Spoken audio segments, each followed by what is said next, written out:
Hello guys. Let's see how to run our first PHP program using Xampp. First, open the Xampp control panel from Start or search Xampp and open it. Now click on Start to start the Apache server. And minimize the Xampp control panel and go to your C drive or the folder where you have installed Xampp.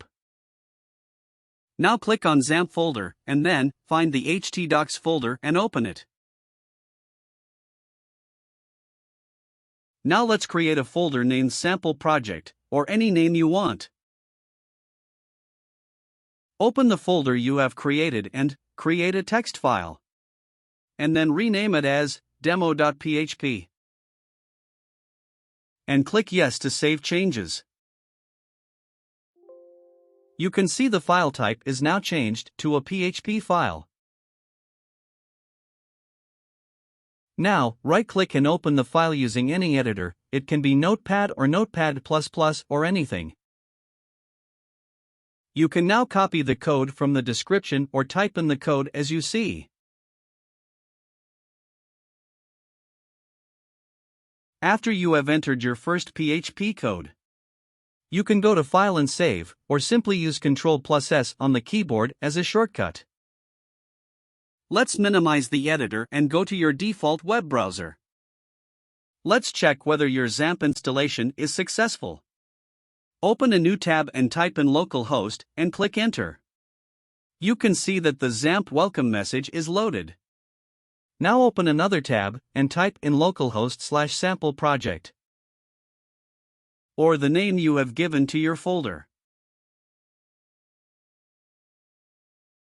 and click Enter.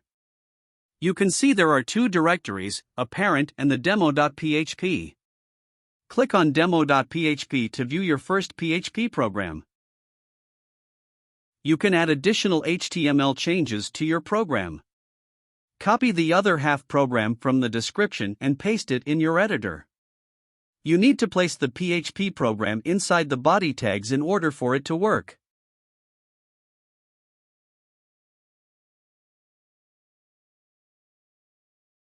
Now save and refresh the browser page.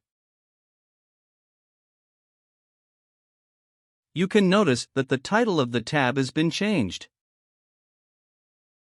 Also, let's separate the lines using the BR tag.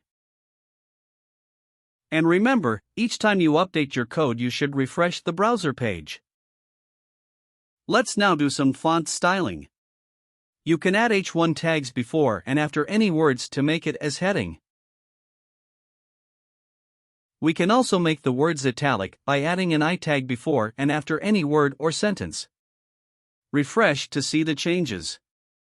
There are many such features in HTML to style and edit. Let me know in the comments section if you want a detailed video on HTML style tags. Please like and subscribe if you want more such videos. Thank you.